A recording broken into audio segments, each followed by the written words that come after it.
Good morning सर्वांनाच.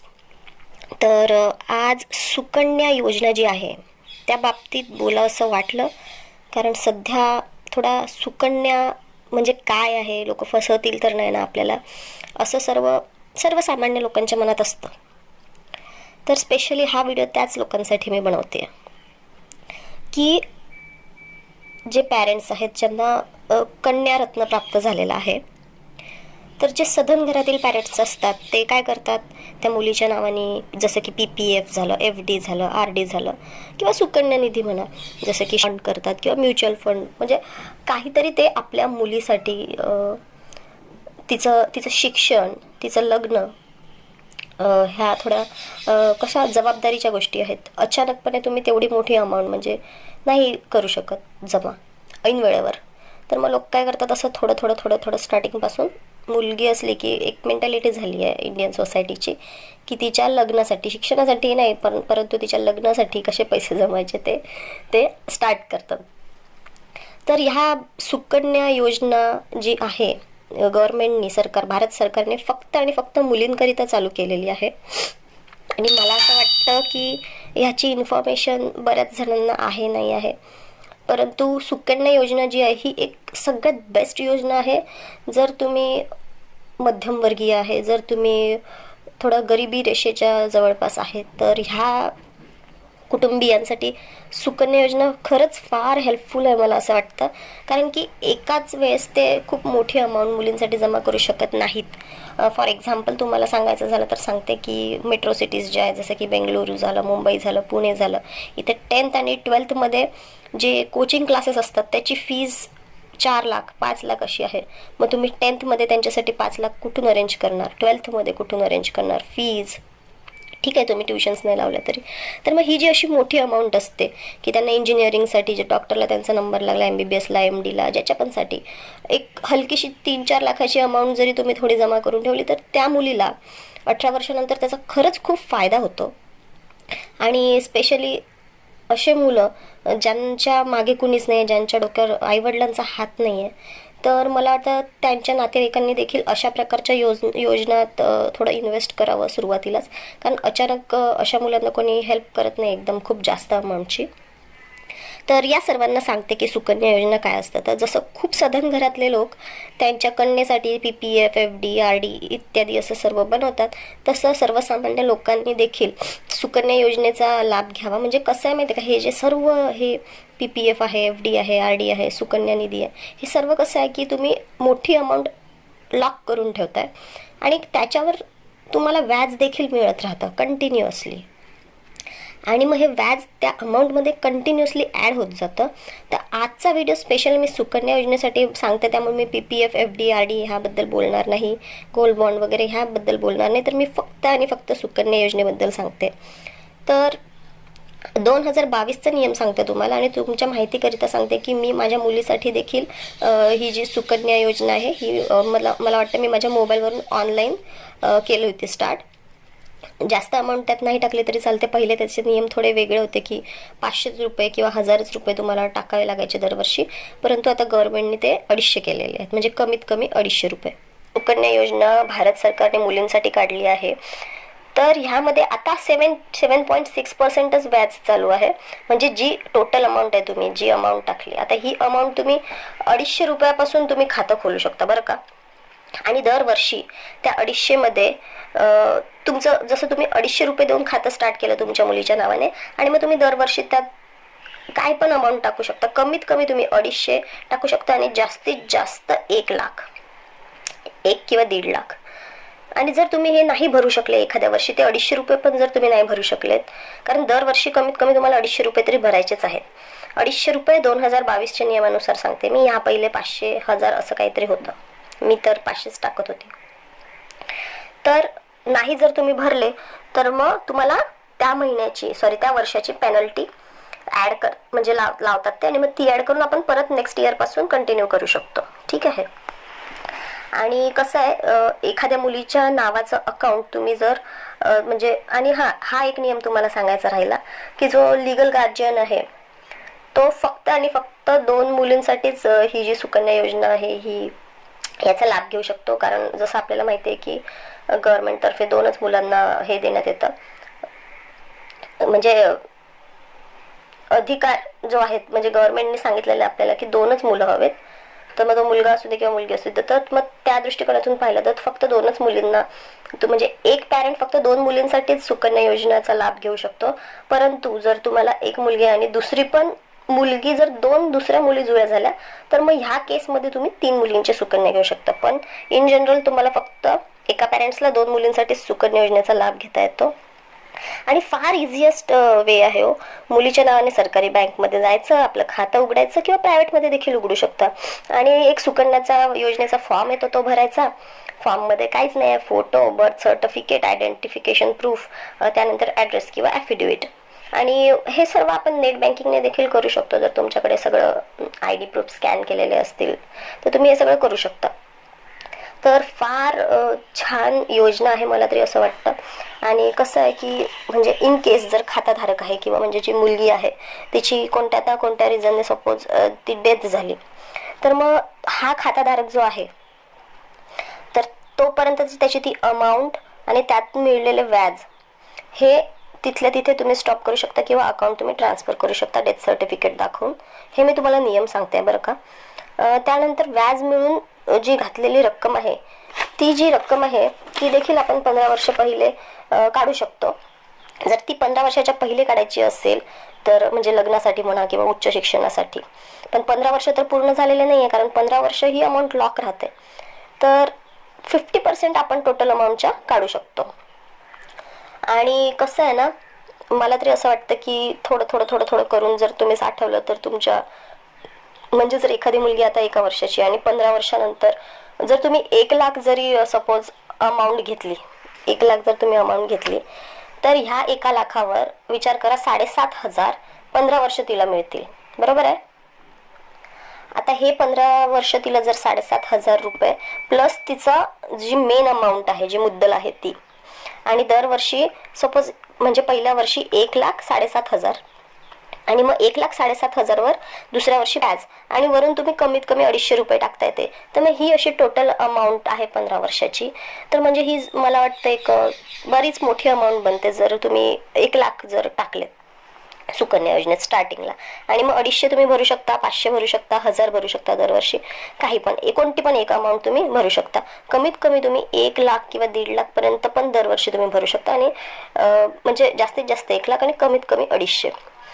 तर 21 वर्षापर्यंत हे अकाउंट चालू राहतं आणि त्यात कंटिन्युअसली व्याज ॲड होत राहतं. आता 21 वर्ष का दिलं असेल मला असं वाटतं, कारण की गव्हर्नमेंटचा सरकारचा नियम आहे की 21 वर्षात तुम्ही मुलीचं लग्न करू शकता, म्हणून त्यांनी कमीत कमी मला वाटतं 21 वर्ष ठेवलेलं आहे. आणि पैसे तुम्हाला 14 वर्ष कंटिन्युअसली भरायचे आहेत, कमीत कमी 250 तरी. आता एक सर्वात महत्त्वाचा प्रश्न म्हणजे टॅक्स बेनिफिट मिळतं का?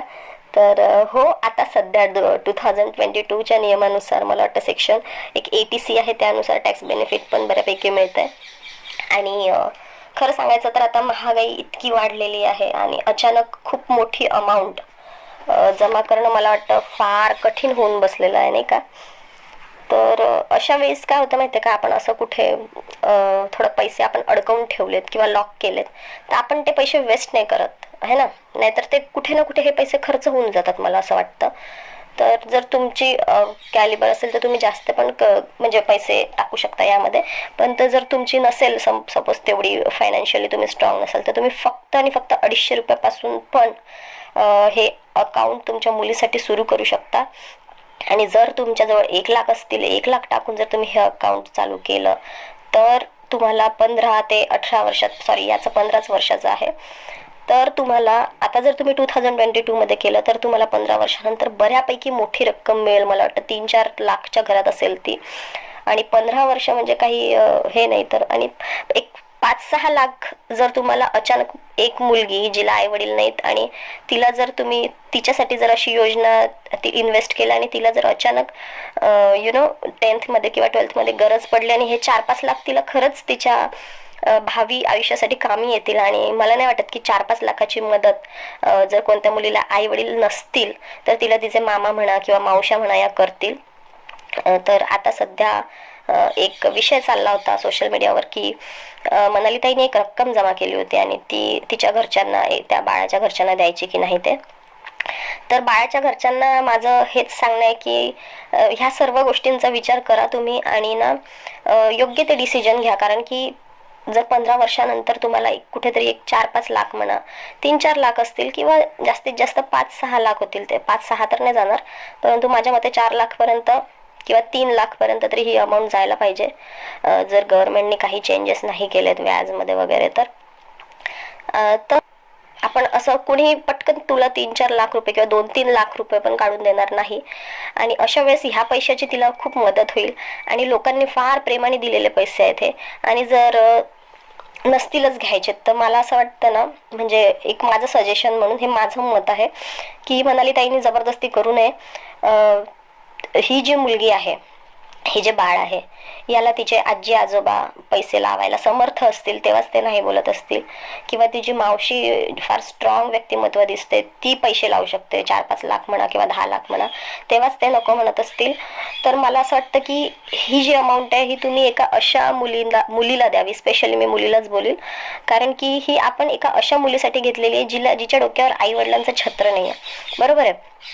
तर मग अशा वेळी जर आई वडील नसलेली एक अनाथ आश्रमातली मुलगी, जिच्याकडे आजी आजोबा पण नाही आहेत, जिच्याकडे कोणीच नाही आहे, अशा मुलीला ही जर 3-4 लाखाची अमाऊंट तिच्या फ्युचरमध्ये कामी पडेल आणि कुठेतरी तिचं फ्युचर बनेल, बरोबर आहे.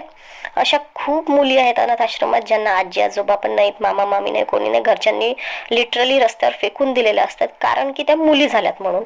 तर मला असं वाटतं तुम्ही एक म्हणजे चांगल्या इंटेन्शननी घेतलेलं आणि लोकांनी खरंच खूप प्रेमाने दिलेले हे पैसे नाही आहे, खरं तर हे प्रेम आहे. तर ह्या पैशाचा कुठेतरी सदुपयोग तिथे होईल की ज्या मुलीला कुणाचंच छत्र नाही, बोलतात ना, म्हणजे आई वडील नाही, आजी आजोबा नाही, मामा मामी नाही, नातेवाईकांचा कोणाचाच पत्ता नाही, अगदी त्यांना रस्त्यावर फेकलेलं आणि मग कोणत्या तरी अनाथ आश्रमाने त्यांना नेलं. आणि मला माहिती आहे की हे मुलं ना जेवण पण त्यांना मिळत नाही, त्यांना भात आणि पातळ पाण्यासारखं डाळ असते ते खावं लागतं त्यांना. तर ह्या पैशाचा सदुपयोग कुठेतरी तिथे पण होऊ शकतो. तुम्ही एक लाईफ घ्यावी आणि तुम्ही लोकांना विचारावं की आता नक्की काय करू. परंतु मला पर्सनली असं वाटतं की तुम्ही नका फोर्स करू, कारण कसं आहे ना, काही लोकांना नाही समजत गोष्टी, त्यांना वाटतं की लोक आम्हाला फसवतील, असं होईल तसं होईल, आणि मग खरंच एवढ्या मोठ्या अमाऊंटला ते आत्ता बघताना ते 1 लाख बघतात, परंतु पुढे चालून ही अमाऊंट चेंज होऊ शकते ना. परंतु ते त्यांचे तेवढे कॅल्क्युलेशन, तेवढं बोलतात ना की फ्युचर विजन नाही आहे त्यांचं तेवढं, तर त्यामुळे त्यांना ते कळत नाही की ह्या अमाऊंटचे डबल टिबल होतील 15 वर्षात आणि ह्या मुलीचं आपण त्या पैशाने एज्युकेशन कम्प्लीट करू शकतो किंवा ठीक आहे लग्न करू शकतो. कारण त्यावेळेस तुमची सर्वांची फायनान्शियल कंडिशन खरंच आता जेवढी चांगली असेल तेवढी पुढे नसेलही कदाचित. तर ह्या सर्व गोष्टींचा त्यांनी विचार करावा आणि मला वाटतं की मनालीताईंनी पण त्यांना थोडा वेळ द्यावा. दोघांनी पण एकमेकांना काहीच बोलू नये. थोडा वेळ असतो ना, वेळ प्रत्येक प्रॉब्लेमचं सोल्युशन असतो मला असं वाटतं. तर थोडा वेळ द्या, थोडा वेळ घ्या आणि योग्य ते डिसिजन घ्या. तुम्हाला ज्यांनी पैसे दिलेत त्यांच्यासोबत 1-2 लाईव्ह घ्या आणि डिस्कस करा की ह्या पैशाचा आणखी चांगला उपयोग आपण कुठे करू शकतो. कारण नोईंगली अननोईंगली इंटेन्शन हेच आहे की ज्या मुलीच्या डोक्यावर छत्र नाही आहे, तर मग छत्र नाही तर मग अशी पण आपण एक मुलगी बघू शकतो की जिला कुणीच नाही आहे, आजी आजोबा पण नाही, मामा मावशी पण नाही, कुणीच नाही, अशा एखाद्या मुलीचं भलं होऊ द्या. आणि इतर सर्वांना मी सांगते अगदी कळकळीने की तुम्ही, बरेच लोक मी पाहते आता माझ्या ओळखीतले पण, ते तिरुपतीला जातात, मोठ्या मोठ्या ठिकाणी जातात, बालाजीला, इकडे तिकडे, आणि मग तिथे गोल्डच्या वस्तू गुप्तदान करतात किंवा पैसे गुप्तदान करतात खूप. तर मला असं वाटतं तुम्ही तिथे ते दान करण्यापेक्षा एखाद्या अनाथ आश्रमात किंवा वृद्धाश्रमात हे पैसे दान करावे, जेणेकरून ते जातील गरिबाच्या पोटात आणि त्याचा खरंच सदुपयोग होईल कुठेतरी. कारण खरंच सांगू का, आपण एखाद्या मुलाला शिक्षा दिली ना, तर आपण नुसतं त्याचं ते 10 वर्षाचंच जीवन घडवत नसतो, तर आपण त्याचं पूर्ण आयुष्य घडवून टाकतो त्याला शिक्षा देऊन.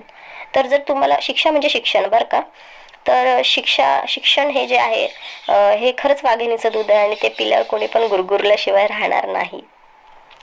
आणि मला असं वाटतं की खरंच सर्वांनी खरंच म्हणजे तू एक आवाहन केलंस आणि एवढी मोठी अमाऊंट जमा झाली, ही खूप मोठी गोष्ट आहे. आणि नुसती ही 1 लाख म्हणून अमाऊंट बघू नये कोणीच. ह्या अमाऊंटला 15 वर्षानंतर 7.6% व्याज ऍड करून दरवर्षी किती मिळेल ती अमाऊंट पाहावी. प्लस ह्यामध्ये कमीत कमी 250 रुपये किंवा जास्तीत जास्त तुम्ही जेवढे टाकू शकता तेवढे ही अमाऊंट 15 वर्ष ऍड होऊन अशी टोटल किती अमाऊंट, किती मोठी रक्कम ही होणार आहे ह्याचा विचार करून याला कोणी पण नाकारावं. आणि जर कोणी नाहीच म्हणत असेल तर मला तरी वाटतं की तुम्ही जबरदस्ती करू नये, सोडून द्या. कारण त्यांच्या डोक्यात वेगळेच विचार असतात. मे बी आतापासून 15 वर्षानंतर एखादी अशी अनाथ मुलगी जिचं चांगलं झालेलं असेल तर ते पाहून मे बी जयश्रीताईंना तेव्हा होऊ शकतं असं वाटेल की अरे यार, हे गायत्रीसाठी झालं असतं, किंवा तिची आज फी भरायची राहिली म्हणून तिचा हा कोर्स राहिला, असं नको व्हायला पुढे. तर हा व्हिडिओ स्पेशली सुकन्या योजनेसाठीच होता आणि त्याची इन्फॉर्मेशन द्यावी असं मला वाटलं. तर आज मी तुम्हाला बोलते की व्हिडिओ नक्कीच लाईक करा आणि शेअर करा, कारण की हा व्हिडिओ खरंच खूप इन्फॉर्मेटिव्ह आहे. आणि बघील, मला जर वेळ मिळाला तर नक्कीच मी एडिटिंग पण करेल. नाहीतर थोडीफार जी इन्फॉर्मेशन असते तर ती मी शेअर करत असते. आणि मला वाटतं की ही शेअर केलेली इन्फॉर्मेशनचा बऱ्याच लोकांना फायदा होईल. तर आता कसं भरपूर आपण इन्कम टॅक्सच आपलं केवढं जातं हो, तर मग ठीक आहे ना, असं आपण समजायचं की कुठेतरी आपण थोडंफार देत राहतोय, हे ते ठिकाणी जायचं. आणि म्हणाली ताई तुझ्यासाठी पण की तू कशाला तुझा एवढा वेळ जाण्या येण्याची दगदग, जर कोणी नाही बोलत आहे तर सोडून दे. आणि मग त्याने काय होतं माहिती का, आपल्याला म्हणजे तुला काल बघून आम्हालाच वाईट वाटलं की तू एवढी गाडी घेऊन गेलीस आणि एकदा नाही तर दोनदा गेलीस आणि त्यांना एवढी समजवतेस, परंतु नाही समजत आहे त्यांना ना, त्यांना तर नको फोर्स करूस, त्यांना सोडून दे. दुसऱ्या कोणत्या मुलीचं भविष्य उज्ज्वल कर. आणि प्रत्येकानेच, मला वाटतं अशा बऱ्याच फॅमिलीज पाहते मी आता की त्यांना स्वतःची मुलं आहेत, ते ॲडॉप्ट नाही करत मुलांना, परंतु ते अनाथ आश्रमातल्या एखाद्या मुलाची किंवा मुलीच्या शिक्षणाची जबाबदारी घेतात. म्हणजे तिचं एज्युकेशनची फी जी आहे ते भरत राहतात. आणि अशा प्रकारे एक त्यांना सॅटिस्फॅक्शन मिळतं कुठेतरी. तर मला वाटतं आपण मंदिरात जाऊन दान करण्यापेक्षा अशा प्रकारे शिक्षणाचं दान द्या तुम्ही, जर तुम्हाला खरंच दान द्यायचं आहे तर. खूप छान कल्पना आहे एक, मी पाहिली आता आजकाल बरेच लोक असे करतायत. तर खूप नाही पण एका मुलाचा शिक्षणाचा खर्च आपण उचलू शकतो. जर म्हणजे खरंच तुम्ही खूप सधन आहे आणि तुमची इच्छा आहे काय करायची, तर you can do this also. दान देताना कोणाला सांगून द्यायची पण गरज नाही आहे तुम्हाला, आणि बोलून दाखवायची पण गरज नाही. दान गपचूप करायचं असतं आणि सोडून द्यायचं. तर अशा प्रकारे तुम्ही देखील ह्या समाजाला, कसं आहे ना, आपण एकाला शिक्षण दिलं तर एक व्यक्ती जरी खूप चांगला घडला ना तरी एका व्यक्तीमुळे समाज घडत असतो, प्रत्येक बऱ्याच मुलांमुळे. तर मला वाटतं की मुलांना शिक्षण मिळणं फार जरुरी आहे. तर कसा वाटला व्हिडिओ नक्कीच सांगा. चला बाय. आलं माझं डेस्टिनेशन, आलं माझं WNS बरं का.